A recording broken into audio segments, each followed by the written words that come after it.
김용민의 석간 브리핑. 2015년 11월 23일 월요일 저녁입니다. 민주화의 큰 산, 고 김영삼 전 대통령 빈소에 나타난 김무성 새누리당 대표. 자신이 김영삼 전 대통령의 정치적 아들이라며 상주를 맡겠다고 자처했습니다. 그동안 폭력 진압을 두둔하고 아무한테나 색깔론 뒤집어 씌우고 역사 바로 세우기를 부정하고는 이승만 박정희 시대를 찬양하는 태도를 본 분들은 김무성 대표가 YS의 정치적 아들 운운하는 그 행태에 기막혀 할 따름입니다. 이에 대한 역사학자 전우용 씨의 트위터 글이 있습니다. 유신 시대에 반독재 투쟁에 앞장섰다고 자랑하던 사람들 중에는 지금은 유신 체제를 미화하고 박정희를 신격화하는 데 앞장서는 사람이 많습니다. 그러면서 사과나 변명 한마디 없습니다. 이런 정치인들을 만든 게 바로 묻지마 지지입니다. 김영삼 의원직 제명이 부마 민주화운동으로 다시 박정희의 죽음으로 이어졌습니다. 그런데 과거 김영삼을 따르다가 지금은 박정희를 추앙하는 사람들이 저마다 상주 노릇하겠다고 나섭니다. 양심이나 의리 따위는 모르는 한국 정치에서나 가능한 저질 코미디입니다. 나는 YS의 정치적 아들이다. 이렇게 김무성이 말했지요. YS를 정치적 아버지로 삼으면서 그의 숙적인 박정희의 딸을 정치적 보스로 섬기는데도 무사한 정치인은 동서고금에 처음 봅니다.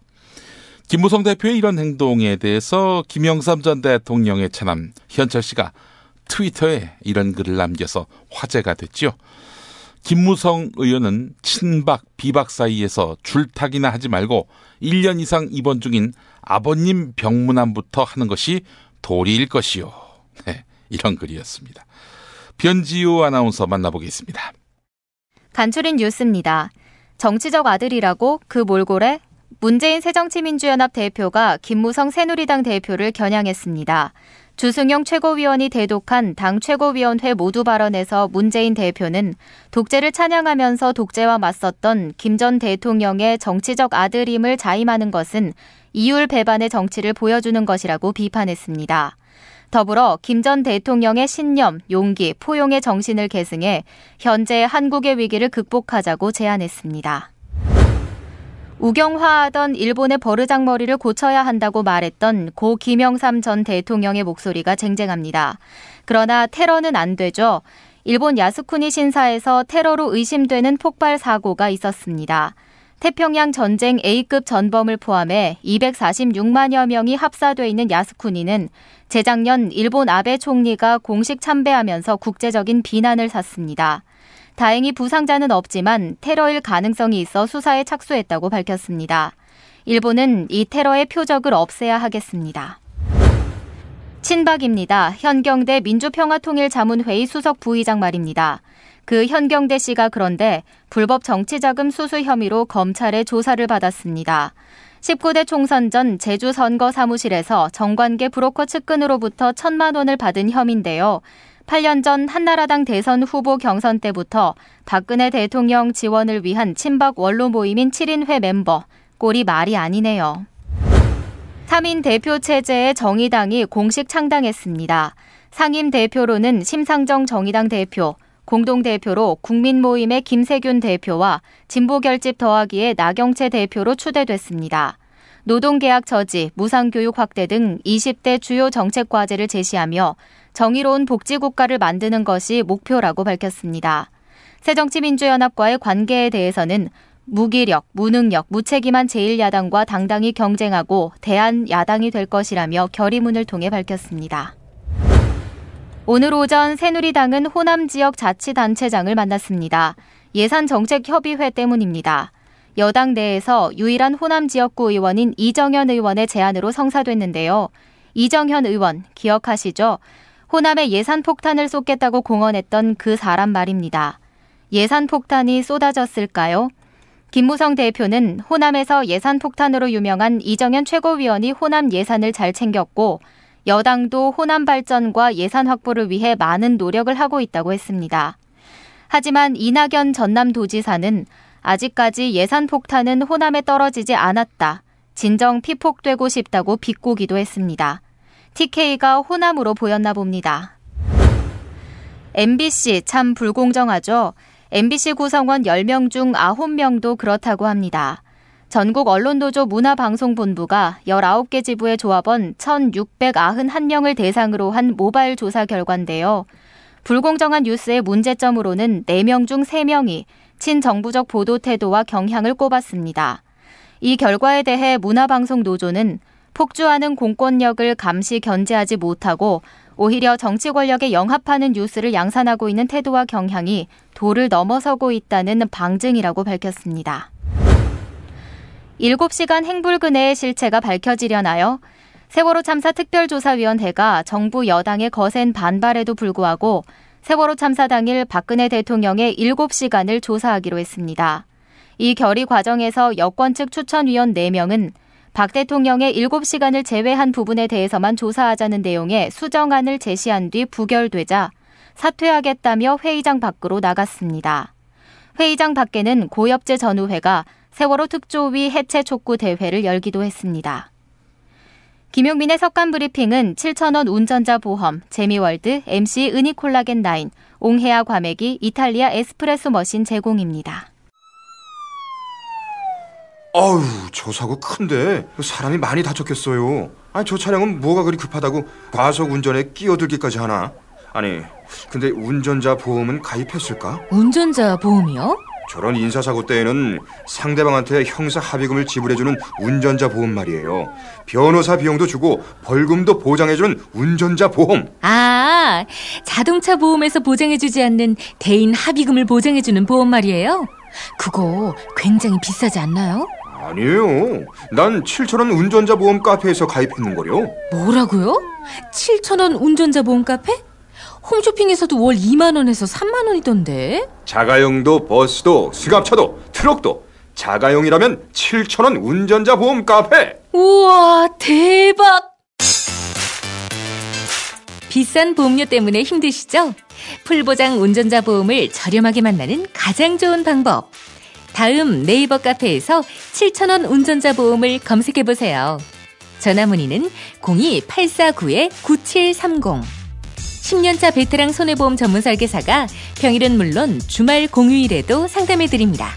다시 한번 전화문의는 02-849-9730.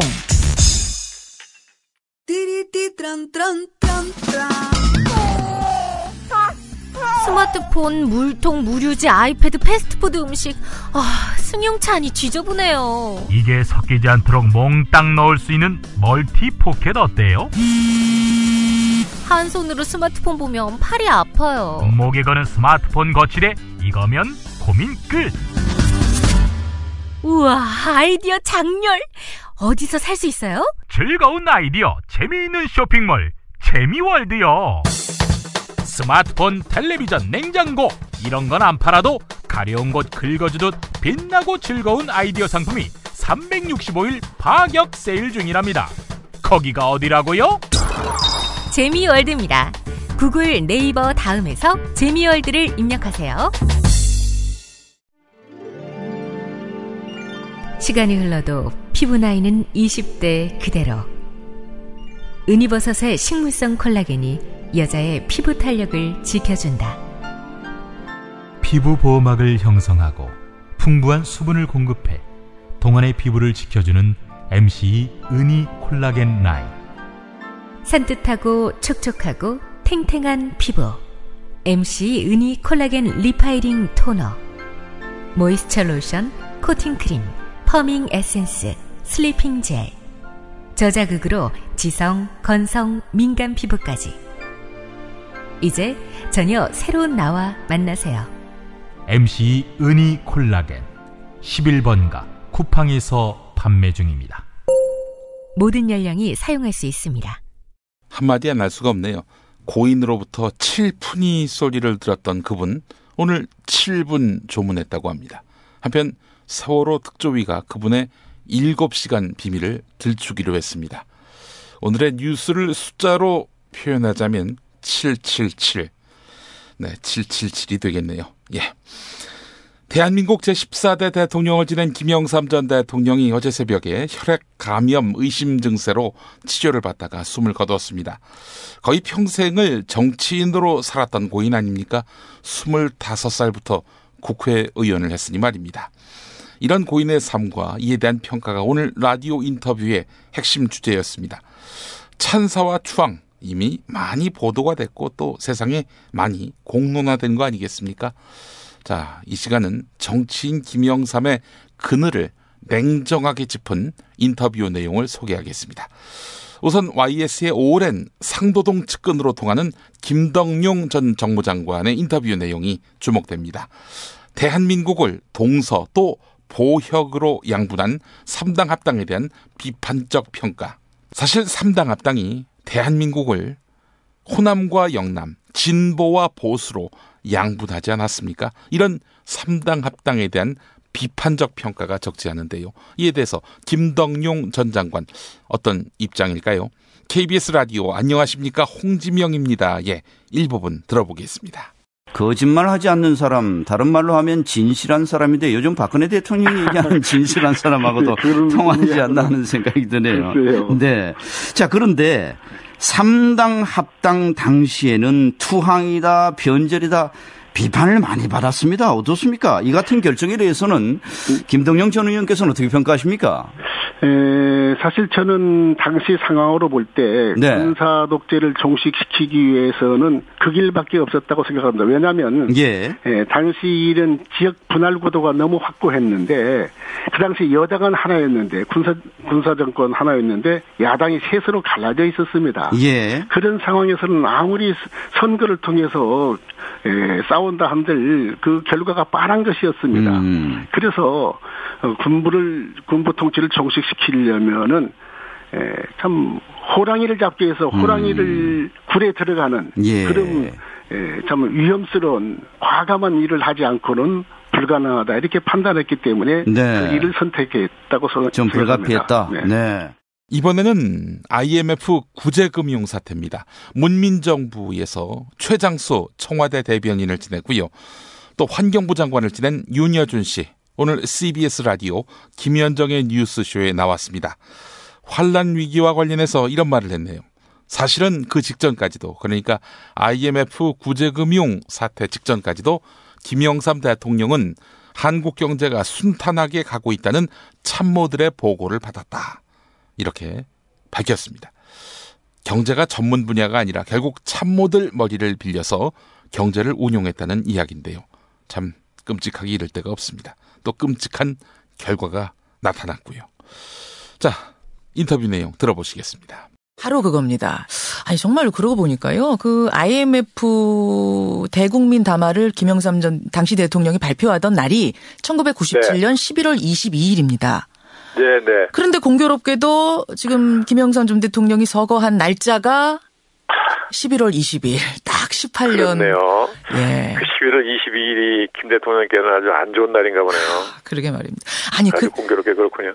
그 당시에는 정말 김 전 대통령은 그 IMF 상황이 닥칠 거라는 거를 모르셨던 건가요? 뭐 이제 와서 하는 얘기입니다만. 아니, 제가 그 청와대 근무를 하다가 이제 내각으로 나간 게 그해 8월 초거든요. 예. 근데 사실은 그 직전까지도 김 대통령께서는 한국 경제가 아주 순탄하게 가고 있다는 보고를 받으셨어요. 장밋빛 보고를. 그렇죠. 근데 이제 이분은 경제 정책에 대해서 조예가 이제 다른 분야에 비해서 좀 떨어지는 분이기 때문에 자연히 그냥 이렇게 맡겨놓고 계시다시피 했거든요. 주변의 경제 전문가들한테. 그렇죠. 뭐 경제 강요라든지 그렇죠. 많은 분야의 고위 공직자들이 있으니까. 그 사람들을 믿고 어떻게 탁 맡기셨는데. 사실 여러 사람이 한국 경제가 점점 굉장히 어려워진다는 얘기를 많이 했는데도 불구하고 어떤 영문인지 대통령께서는 늘 한국 경제가 연착륙을 했다는 식의 보고를 받으셨거든요. 지금 얼마나 크게 낙담하셨겠습니까? 평생의 가장 큰 고통, 상처, IMF 외환위기일 거예요. 그렇다고 봐야죠. 김영삼 전 대통령 빈소에는 차남 현철 씨만 보입니다. 때문에 장남인 은철 씨는 어디로 갔는가? 그 행방을 궁금해하는 사람들이 많습니다. 비운의 황태자로 알려진 김은철 씨는 김영삼 전 대통령이 가택연금 중이던 1982년 아버지 없이 결혼식을 올렸는데요. 신군부가 결혼식만은 허용하겠다. 갔다 와도 된다. 이렇게 문을 열어줬지만 김영삼 전 대통령이 아버지이기 이전에 나는 정치인이다 라면서 신군부의 배려를 뿌리쳤습니다. 이후에 은둔의 삶을 산 은철 씨인데요. 지인에 따르면 본인의 처지를 비관해서 술로 세월을 보내고 있다고 합니다. 현재는 국내에 머물고 있지만 건강이 악화돼서 빈소에 나올 수 없는 상황이라고 합니다. 올해 59이라고 하는데 말이죠. 이 이야기가 오늘 YTN 라디오 신율의 출발 새아침에 소개됐습니다. MB정부 시절에 청와대 홍보기획비서관을 지낸 이상휘 씨의 말입니다.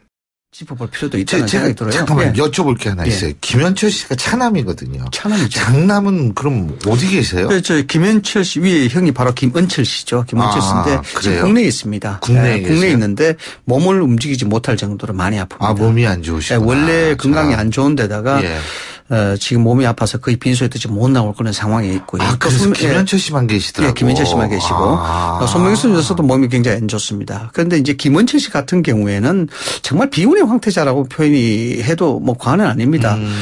제가 기억하기로는 96년도에 제가 한번 그런 경험이 있었는데요. 한 번은 그 전화를 받고 누구가 좀 부탁을 했었습니다. 그래서 사당동에 있는 허름한 술집을 가게 됐었는데 그게 이제 김은철 씨가 술이 만취가 돼서 몸을 가누지 못하고 그냥 있었습니다. 그런데 왜 전화를 했었냐 그러면은 그 술집에서 이 사람이 대통령 아들인지 몰랐다는 거죠. 몰랐는데 그때까지도 몰랐고 그런데 술값 외상값이 많이 있었습니다. 그런데 술값을 치르지도 못하고 계산도 못하고 그냥 만취된 데 있으니까 이제 SOS가 온 거죠.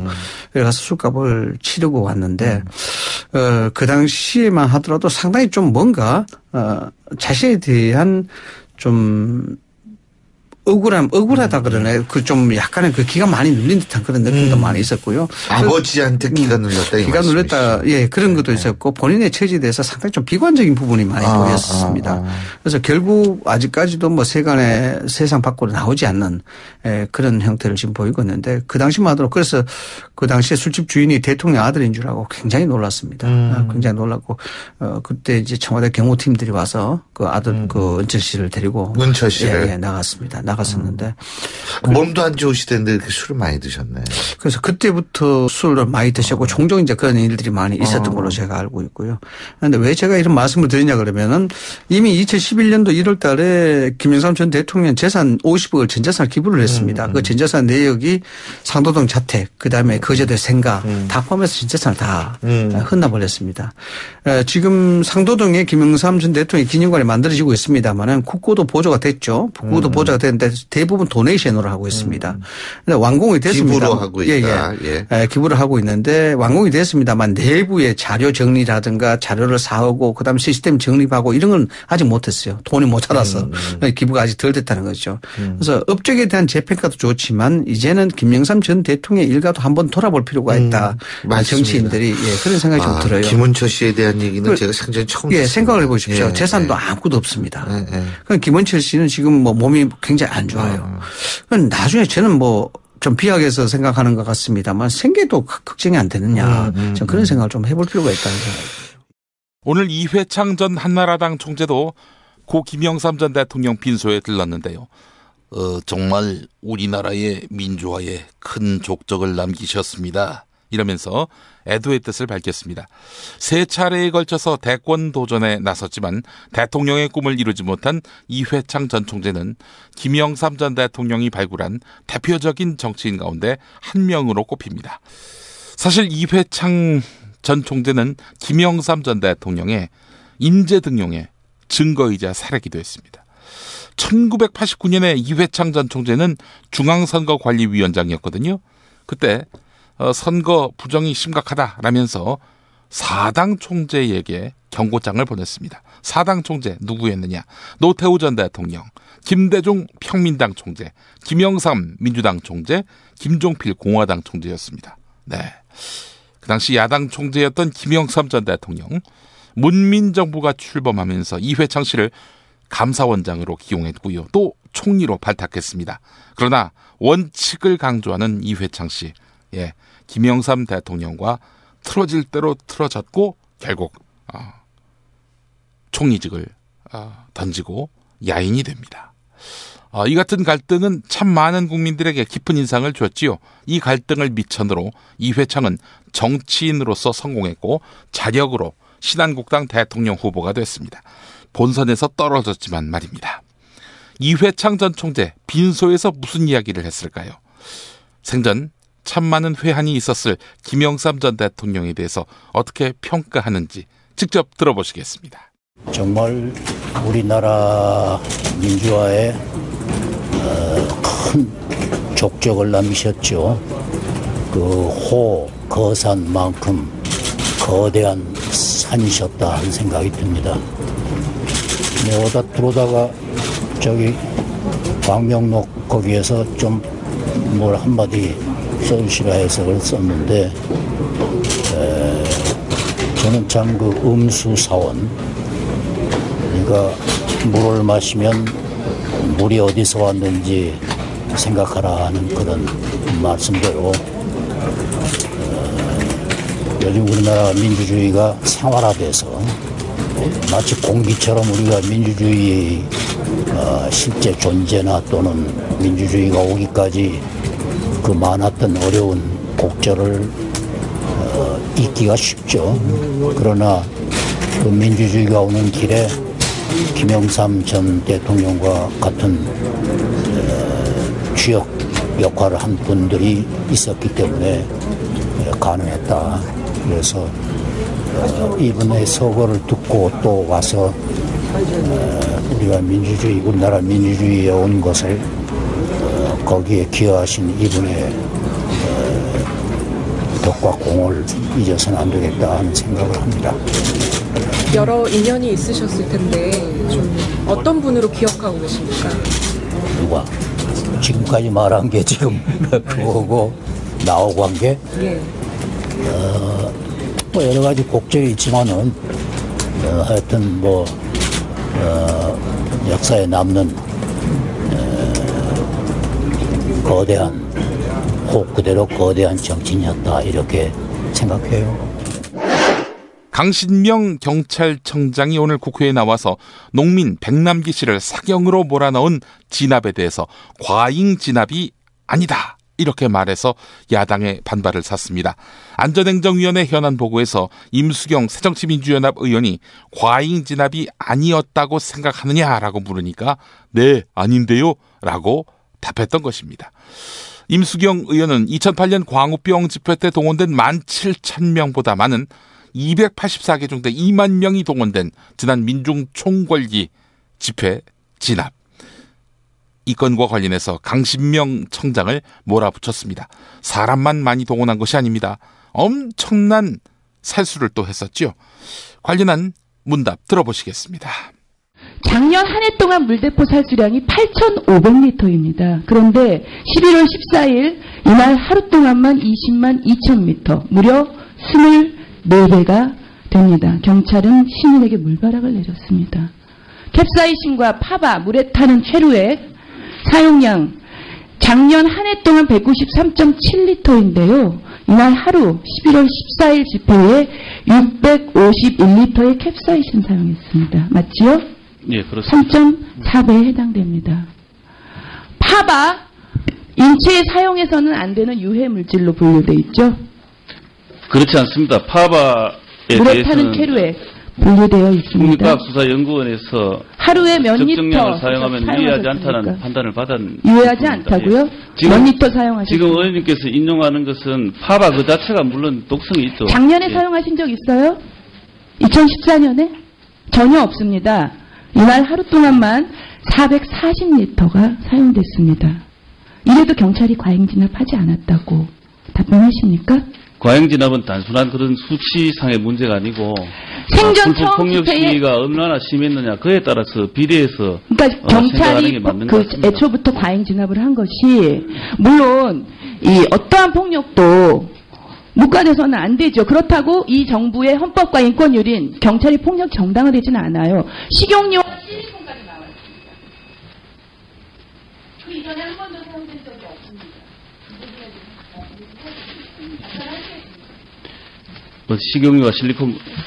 식용유와 실리콘에 대해서는 경찰이 얼마나 다급했으면, 얼마나 그 차벽에 대한 손상, 그런 것들이 얼마나 다급했으면 그 식용유와 실리콘까지 동원 사서 준비를 했겠느냐, 그런 측면에서 한번 검토가 돼야 될 사안으로 보입니다. 과메기 계절이 왔습니다. 포항의 별미 호미곶 해풍으로 말린 옹야 과메기 한번 잡숴보시면 와, 이게 진짜 과메기가 감탄하실 겁니다. 상우 어머니가 직접 말린 옹야 과메기 전화주세요. 070-7768-1144. 서울 중곡동 카타콤 카페 바리스타 신명원 씨도 반한 그 맛. 이탈리아 에스프레소 머신. 이게 뭐야? 이거 내가 만든 커피 맛인데요? 아이스크림보다 종류가 많은 41가지 커피를 골라 마실 수 있습니다. 월 35,000원만 내고 이걸 1년 쓰면 이 기계가 내게 된다고? 끌리세요? 전화하세요. 070-701-0960. 이탈리아 에스프레소 머신? 네, 이탈리아 에스프레소 머신입니다. 070-701-0960. 홈페이지는 esepod.co.kr.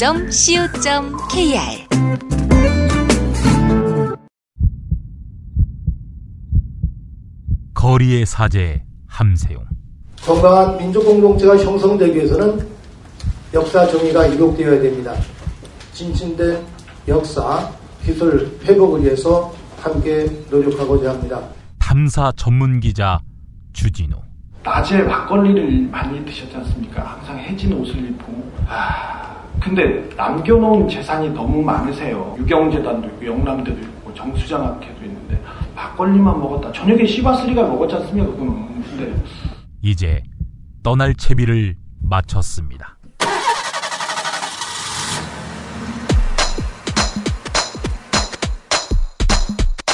역사와 정의의 가치가 뿌리채 흔들리며 위태롭게 저물어가는 광복 70년. 두 남자의 토크 콘서트를 만나실 때입니다.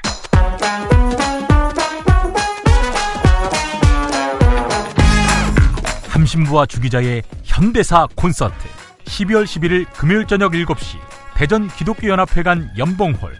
이튿날인 12월 12일 토요일에는 낮 3시 광주 김대중 컨벤션 센터에서 있습니다. 예스24에서 현재 티켓 예매 중이며 입장료 2만 원 중 일부는 역사 바로 세우기 활동에 기부합니다. 시사인과 천주교 정의구현 사재단이 주최하는 함신부와 주기자의 현대사 콘서트.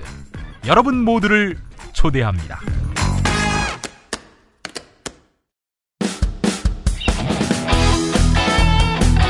브리핑의 선두주자 김용민이 오늘 하루의 이슈와 쟁점을 짚어드립니다. In 4, 3, 2, 1, roll in. 김용민의 속건 브리핑. 월요일부터 금요일까지 저녁 6시 때에 업데이트 됩니다.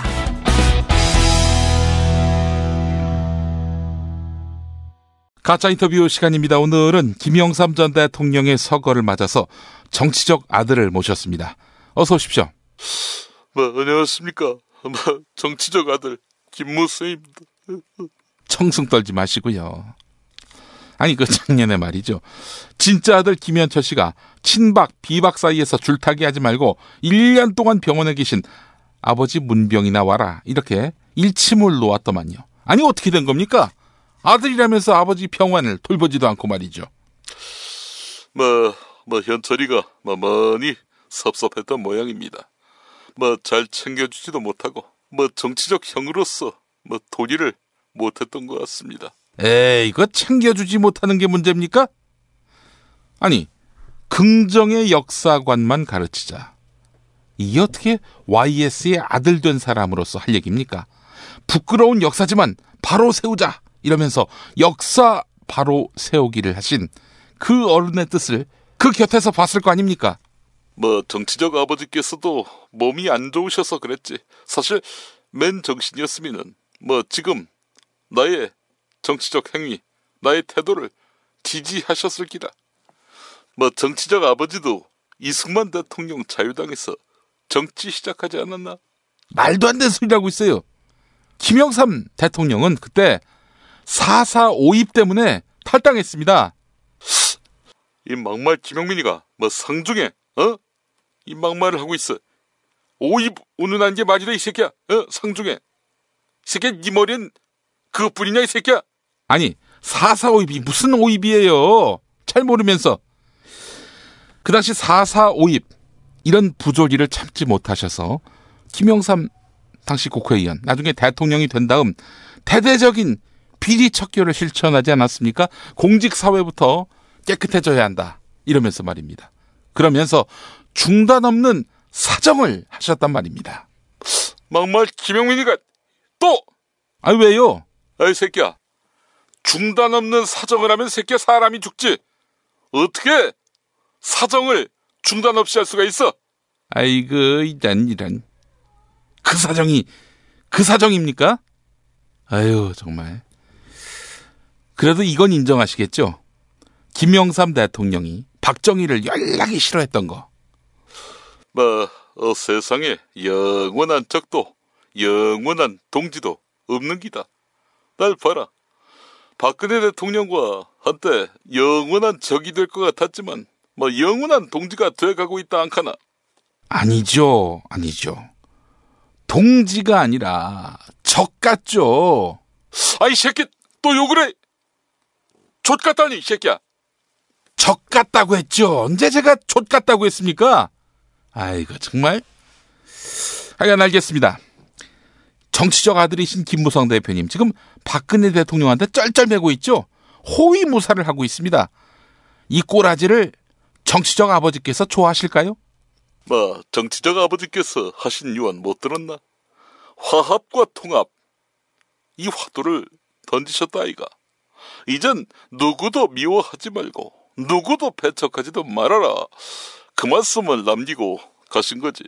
그 아주 좋은 말씀하셨네요. 민중 총궐기 대회 때 그 야만적인 폭력 행위, 그럼 반성하셔야겠네요.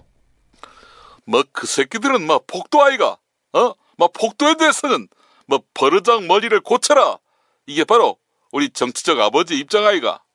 야 정말 이거 할 말이 없네요. 할 말이 없어요. 김무성 대표님, 정치적 아버지께서는요, 뭔 길이 막혔다 그러면 저돌적으로 뚫고 가셨어요.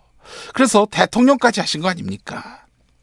단순하고 무식하다 이런 말까지 들으면서도 자신이 옳다라고 판단되면은 앞뒤 보지 않고 무조건 뚫고 나갔어요. 지금 앞에 벽이 가로막히면 그대로 버러웃하시는 김무성 대표님을 아들로 생각할 것 같습니까? 그것만으로 아들이다 아니다 이렇게 말할 수는 없는 기다. 나는 좌우명이 나의 정치적 아버지의 것과 같다 아이가. 대도무문을 말씀하시는 거죠? 그렇지. 큰 길에는 문이 없다. 맞아. 문이 없다 아이가. 큰 길에는 문재인이가 없다. 이 말 아이가. 3년 뒤에도 청와대 안쪽에서 문재인이는 그림자조차 없을 기다. 그러면 뭡니까? 어떻게 되는 겁니까? 대도 무성이 되지 않겠는가? 무성이가 있을 거다. 기억하라고. 살다 보면 꼿꼿이 설 때가 있고 또 때로는 굽힐 때가 있는 거 아이가. 정치적 아버지도 어떨 때는 투사였지만 때로는 어떨 때는 여당 정치인으로 또 강력한 공권력 집행자로 상황과 여건에 따라서 수시로 변신하기 마련이지. 내를 보라고. 나 김무성 민족문제연구소 이사장이던 내가, 민취협에 있던 내가, 통일민주당에 있던 내가 이제는 이승만을 찬양하고 박정희를 찬양하고 그래 이렇게 유연해야지.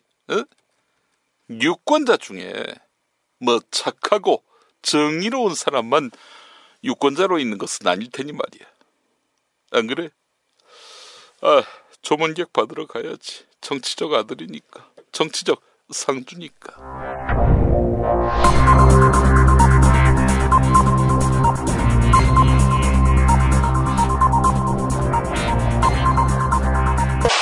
공화국 논평.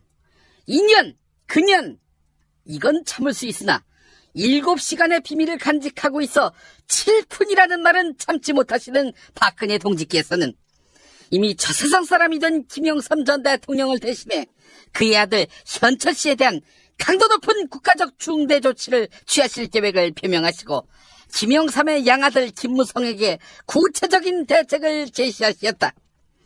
경애하는 박근혜 동지의 단호한 결단은 세상 그 누구도 이름조차 함부로 부를 수 없는 박근혜 동지를 동네 닭고기집 아줌마 부르듯 폄하하는 김현철을 더는 좌시하지만 않겠다는 강력한 대응의 의지다. 김무성은 이 땅에 있는 모든 김현철, 춘천 가는 기차는 이걸 부른 가수 김현철과 김현철다 3번 높여깁시다 를 10년째 밀고 있는 개그맨 김현철까지 모두 소환해 정권이 끝날 때까지 억류함으로써 그 이름이 저주와 불행을 부르는 이름이 되도록 해야 할 것이다. 김현철은 최근 SNS를 통해서 박근혜와 코드가 맞으면 뭔 짓을 해도 만사 오케이다 이런 저주성 글을 올리는가 하면 혹독한 유신 시절 박정희와 박근혜는 아버지와 딸이 아니라 파트너로서 이 나라를 얼음 제국으로 만들었습니다라는 막말을 써서 박동지에 대한 체질적인 거부감과 적개심을 노골적으로 드러냈는데 추호도 용납할 수 없는 포악무도한 공격 행위를 자행했다. 김무성은 김영삼 호적에서 김현철 이름을 도려내 믹서기로 갈아버리고 홍두깨로 빻아버리고 끝내 나노기술을 동원해 원자 단위로 쪼갠 다음 춘천 가는 기차에 태워보내야 할 것이다. 박근혜 동지를 역사상 가장 훌륭한 대통령으로 추앙하고는 그 박동지를 칠푼이라고 비난한 김영삼을 불세출의 영웅이라고 말한 앞뒤가 다른 김무성은 이참에 친일파 아버지를 파버리고 네가 그렇게 존경에 맞지 않는 김영삼의 정치적 아들이 아니라 진짜 아들이 돼야 할 것이다. 이로써 박동지를 참을 수 없이 모독하고 우롱하는 가문은 엄청난 멸문치화를 입는다는 점을 똑똑히 알아야 할 것이다. 네, 첫눈이 내린다는 절기인 소설이었습니다. 눈 대신 비가 내리면서 오늘 쌀쌀한 날씨가 이어졌는데요. 이번 주는 내내 하늘이 흐리고 비나 눈이 계속되겠습니다. 내일 낮 동안에는 전국에 구름만 많다가 밤부터 전국적으로 다시 비가 내리겠는데요. 목요일까지 꽤 길게 이어질 것으로 보입니다. 강원 지역으로는 대설 예비특보가 내려졌습니다. 많은 눈이 내릴 것으로 보여서 미리 대비하시는 게 좋겠습니다. 수요일과 목요일 사이에 기온이 큰 폭으로 떨어지면서 중부지방으로는 첫눈이 내릴 가능성도 있습니다. 석간 브리핑 마치겠습니다. 내일 아침 초관에서 뵙겠습니다. 김준엽 PD가 함께했습니다.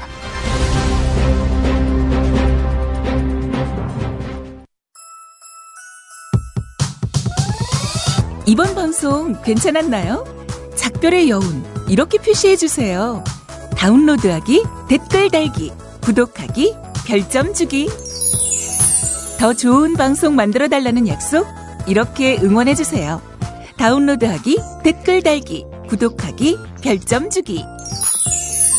기억하셨죠? 다운로드하기, 댓글 달기, 구독하기, 별점 주기.